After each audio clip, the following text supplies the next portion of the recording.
Hello. This is two people. We are going to be reading a story we wrote called The Fall of Helen. All right. Helen B. was a woman with a plan. She worked 9 to 5 every day of the weeks. At the local grocery store, she would check people out every day whilst she was checking out the other customers. One day, there was a bizarre occurrence. A woman with red hair went into her lane, stinking of death.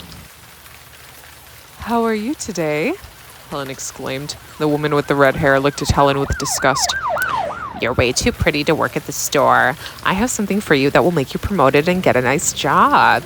Helen looked shocked. She had never been offered anything of this magnitude. What did this woman have? "What do you have for me?" Helen smiled. "I have a crystal that was made in Africa. I want to give this to you. It has ancient beauty magic attached to it." The woman with the red hair then shows Helen a glimpse of the crystal. "It's all yours, honey. Just tell me if you want it." Helen wanted that stone. Wow. She could be the most beautiful girl at her job. She would get promoted to manager, surely with more beauty. "Yes, I'll take that African jewel off your hands. Thank you so much." The woman with the red hair smiled sinisterly and gave Helen the red jewel from Africa. Helen quickly put it into her pocket and didn't tell a soul about it. When she got home from her shift at work, crystal in hand, she looked at herself in the mirror. If only I had a flatter stomach. If this crystal's magic works, I'll have a flatter stomach, right? She puts the red gem under her pillow and falls asleep. She wakes up and feels great. Wow, I have no pain. I feel like Spider-Man. She takes the jewel out from under her pillow and places it back into her pocket. She gets ready for work and starts a new day. She is able to scan items with fast precision. This must have been from the crystal. Wow, I'm so grateful I was given this magical gem. She then feels her wrist pop out of place, but doesn't feel any pain, so she just ignores it. That's strange. But I guess if I'm now practically a superhero, my bones don't break, right? I'm superhuman with this crystal. She then goes on her lunch break and sees her co-workers, Becky, Lily, Hannah, and Zedekias, all talking amongst themselves. "Guys, I have something really special to tell you," Helen proclaims to her co-workers. "I received this crystal from a coworker yesterday. She said it was going to make me more beautiful and make me promoted in this job, so better watch out, Lily." Lily was the current manager of the store. She thought she was a 10,000-year-old vampire and was super into crystals. "I can tell you this, Helen. This crystal has immense energy radiating from it. I want the crystal for myself. I don't think I deserve it. Don't you all?" The others looked baffled at this conversation. "Yeah, but Helen got it first, so shouldn't it be hers?" Hannah exclaimed, rubbing her bald head. Helen smiled at Hannah. "Yeah, it's rightfully mine, you know?" Lily scoffed at them. "Can I at least touch it? I want to see if it'll give me eternal beauty. Come on, Helen." Helen looks at Lily. "Sure, I guess." Lily touches the crimson jewel and smiles maniacally. "Thanks for that. I can feel the energy radiating through my body." "I wonder where in Africa they got this from. I know they practice voodoo there. It must have good karma." Later that day, Helen goes back home from her shift. She is walking down the street and trips on a rock. She doesn't feel any pain, but she sees her leg is out of place. Helen thinks to herself, "Well, it should be fine." She tries to get up from the pavement and is unable to walk properly. "Well, the crystal will heal me, I guess. I'll just hobble on home." She arrives home and her mother sees her leg. "What the hell are you doing, Helen? Your leg looks awful. Why didn't you go to the doctor?" Helen looks annoyed. "Well, Mom, I say I've got this crystal from this lady at work and it's giving me magic power. It's from Africa, you know. They have lots of voodoo there." Helen scoffs. "Well, I don't know if I believe in voodoo, Helen, but if you think it's the right decision, I won't stop you. I know you're a smart girl." Helen hobbles up the stairs to her room. She looks in the mirror and sees she has lost some weight. Finally, I can fit my pretty red dress, I bet. I haven't worn that since I was 13. She smiles and goes to her bed, putting the crystal under her pillow again. She smiles and drifts off to sleep. The next day, Helen wakes up and cannot see out of her right eye. It's crusted shut. Helen instinctively grabs her crystal from under her pillow and places it into her pocket. She goes to her mirror to look at her eye. It's oozing pus and pink all over. Well, I guess the crystal can probably heal this too. I should try placing it on my eye. She opens her crusted eyelid to expose her infected eye. She places a sharp shard of the crystal right onto her eye. Ah! That kind of hurt. She winces in pain, her eye bleeding from the sharp edge of the crystal. Well, it will heal from the crystal. It's voodoo, you know. That stuff always makes you feel better. She remembers the red dress and puts it on before she goes to the work. Wow, I look like Marilyn Monroe. She looks at her body in the mirror, wasting away, but was able to fit this dress once again. She attempts to get down the stairs to go to work and fails. She falls down the stairs and crashes at the bottom. Oh no, I better get up, she says, laying there on the floor. Her mother then comes because she hears her falling. What the hell, Helen? Why are you wearing this dress from when you were a child? Why are you on the floor bleeding and not saying a word? Helen looks at her mother with disgust. Mother, I wear this dress because I'm as beautiful as Marilyn Monroe with this voodoo crystal. I am a superhero, Mom. I don't feel pain. This crystal is helping me. Helen's mom looks flabbergasted at what her daughter is saying. Helen, I don't think you should be going to work today. I think you are seriously sick. And I think that you should go to the hospital. I'm going to call the ambulance. Like hell you are, Mother. I am blessed with voodoo powers. Like Lily said, I am the goddess of the voodoo. Helen's mom shakes her head. You must be on drugs, child. She grabs the phone and dials 911. Hello, what is your emergency? Yes, my daughter's proclaiming she's a goddess, and I think she's on some serious drugs. She has fallen down the stairs. She's bleeding, and I think she broke a rib. She lost like 20 pounds in 2 days. This might be a methamphetamine overdose. She's wasting away. Okay. We'll be there right away. What is your name, miss? Oh, I'm Lisa. My daughter's name is Helen. Okay, Lisa. We'll get first responders to the scene immediately. Helen fell asleep waiting for the ambulance. Her mother was worried sick. I just know she's on drugs. What happened to her? The sirens came calling and the lights appeared in her windows. Knock, knock, goes the door. Lisa comes and answers the door. Hey, I heard a woman needs assistance. I'm a master of helping women. Lisa smiles. Wow, you're quite the gentleman. And what's your name? My name is Shane Nathan. I've been doing this for a long time, helping the community's women get to where they need to go. Shanathan exclaimed. Lisa smiled. Wow, you're truly a hero, huh? Always. I'd do anything for a woman. I love women so much. Shanathan smiled to himself. We need to save this goddess.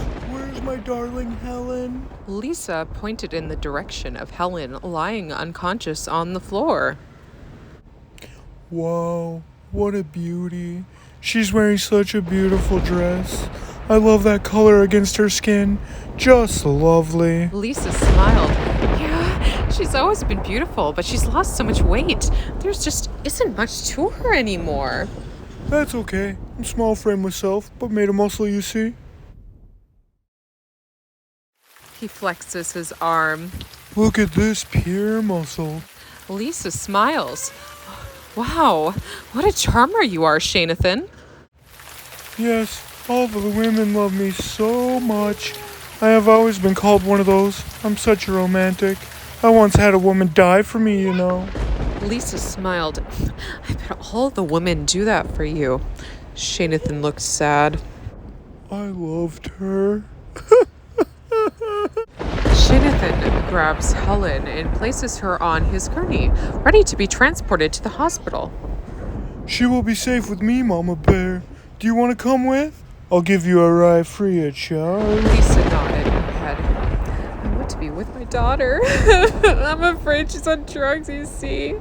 Shanathan looks at Lisa with intense empathy. Wow, you know, I knew a girl once. She died because of me. But she looked a lot like your daughter. I can see why you'd be so heartbroken at her being gone. I would have loved her so much if she wouldn't have killed herself. I would have only died with her, you know. But I must save the world. It's my only job. Maybe if I can revive your daughter, she could be my new maiden? She looks just like her.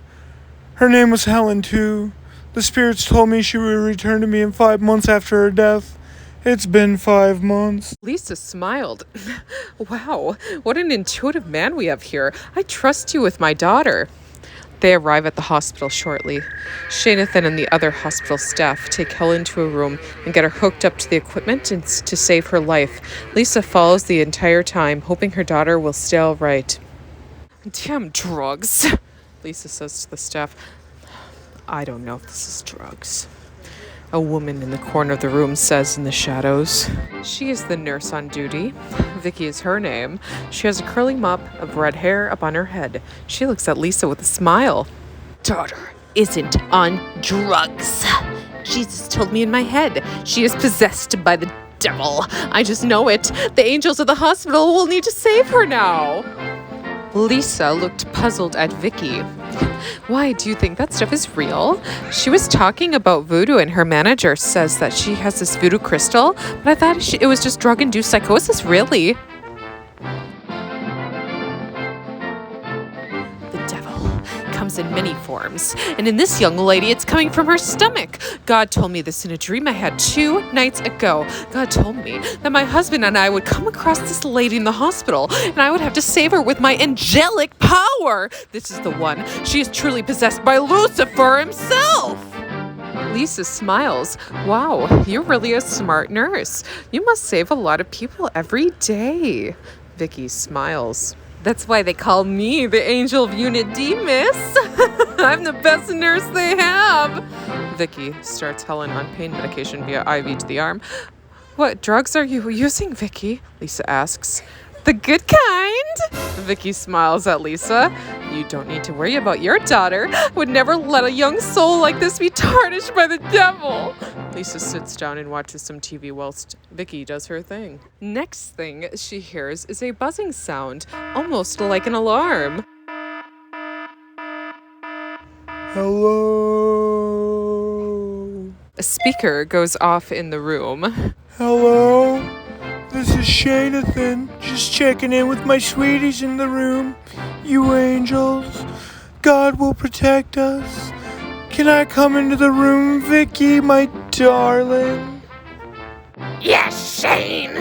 Vicky scoffs. Okay, my angel sweetie. I'll be there in about 5 minutes. I just need to finish my cigarette and get a Mountain Dew from the pop machine, and I'll be right there. Okay, Shane, I heard enough. Just come here. I need to smoke too. Lisa laughs. Wow, you guys must be in a relationship or something? I think you mentioned that. He talks so quietly, I can barely hear him. Yes, he's mine to deal with. All he does is drink Mountain Dew and talk to the voices in his head, but I got him to Jesus and his soul is finally saved after all the misery he's been through. Lisa smiles again. Wow, you're really an angel, Vicky. Yes, you don't have to tell me that again. She laughs. I know I'm one. It's such a blessing and a curse. Shanathan finally gets to the room. On with the show, ladies. I've arrived. Vicky quickly frowns at Shanathan. I thought you were gonna only be 5 minutes. It's been 7, you dickhead. I need a smoke so bad. Oh, Vicky. It's only been 4 minutes, actually. My daughter told me in my head when it was time to come back inside. Shane, you just gotta stop talking about her. Why you gotta be such a bitch, Vicky? Vicky, you're a bitch. He starts to cry. She will talk to me again. You know, in 7 years. That's what Johnny Depp told me in my head. Shanathan, you're just fucking insane. I love you, Vicky. I love when you call me insane. I'm insane for you, baby. He continues to make kissy sounds to Vicky over and over and over again. Go have your smoke, baby. I'll be here with this woman. I'll protect her with my life if I have to.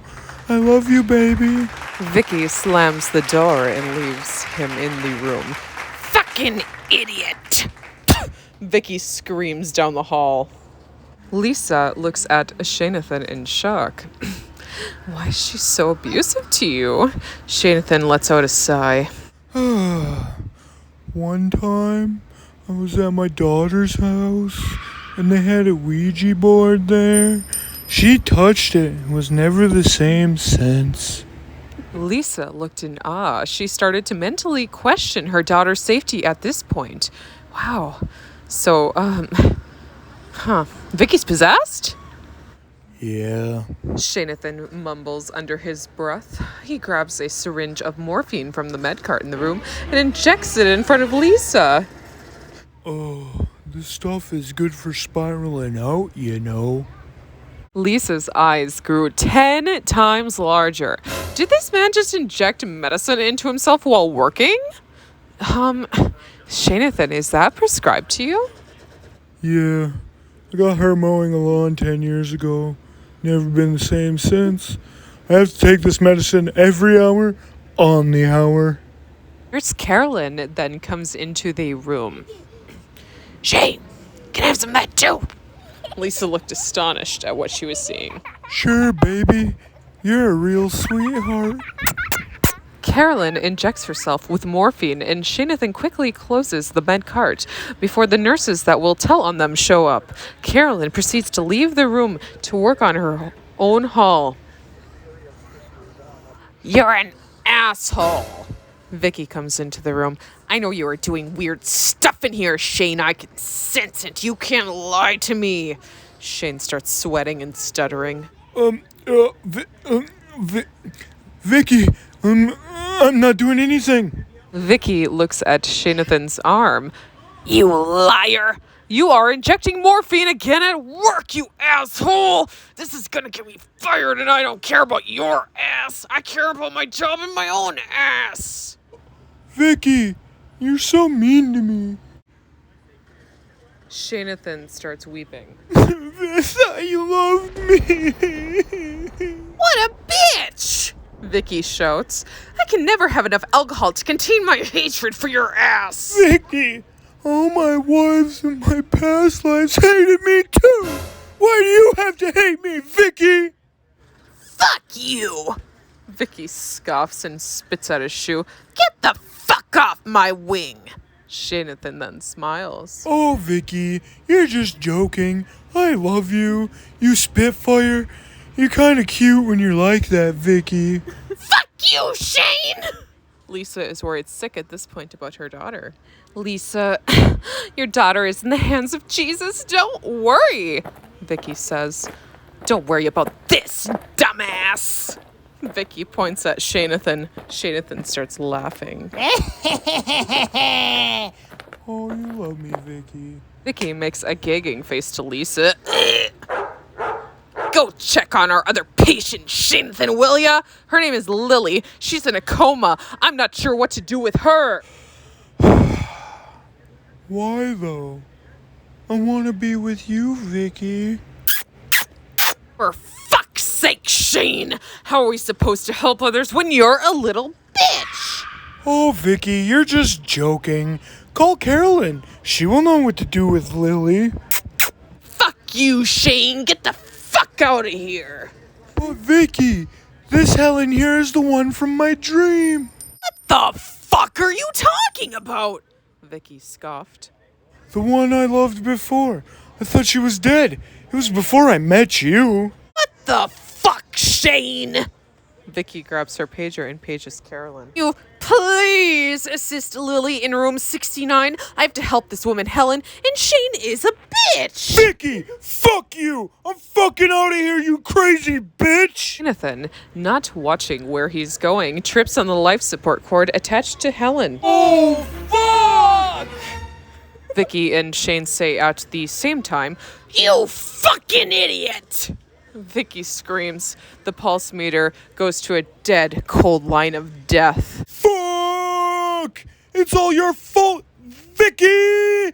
I'm not going down for this shit! You, Shane, you crazy addict! Lisa falls to the ground. Did you do, Shane? The mom is on the ground now! You're fucked now, Vicky! This is my ticket to freedom, bitch! Fuck you, Shane, crazy ass bitch! You killed her mother too! That wasn't me, Vicky. That was clearly you, you insane bitch! Fuck you, Vicky! Fuck you! Fuck you, Shane. You're going to fucking jail! No, I'm not, you bitch. I'm gonna go home and play Call of Duty. I will tell the police it was all you. You're crazy as fuck, Vicky! Shane, oh my god. This is a double fucking homicide! All your fault, Vicky! Carolyn comes into the room for another dose of her morphine and sees the bloodshed. What the fuck did you guys do? Shanathan points to Vicky. She did it. It was all her. I swear. I seen her do it. It was all Vicky, that fucking conniving bitch, right fucking there. Carolyn then shakes her head. I knew that one was a crazy fucking bitch. What the fuck, Shane? I'm not losing my license over this. Yes, you are. Maybe you shouldn't have been such a bitch to me, Vicky. Carolyn grabs her cell phone out of her pocket. She starts to dial the manager on duty to report the incident. Vicky quickly grabs her phone out of her hand and throws it to the ground and stomps on it until it's broken. What the fuck do you think you're trying to do? Carolyn then runs away. Shanathan starts to run towards the window. You aren't getting out of this, Shane! Shanathan then grabs his phone. I won't call the police, but I want you to love me. You! Vicky starts walking down the hall. Only Shanathan is left in the room. He finds a way to escape and slithers his way out of there. Vicky, on her way out to the hospital, is confronted by two police officers. We have some interesting reports by fellow employees. You'll have to come with me, ma'am. Ah, shit! Vicky says. It wasn't me. It was that fucking man! Well, ma'am, we were told your description. Need you to come in for questioning. No questions asked. Vicky starts to cry. Fuck Shane! She is put in handcuffs and walks outside with the police. And he was an angel. He fucking did the shit to me again. I hope there's Brandy in jail. Police take her away. They never found the woman who gave the girl the crystal. The woman in room 69, Lily, was pronounced dead at 11:11 a.m. the next day, and the staff still wonder about her death.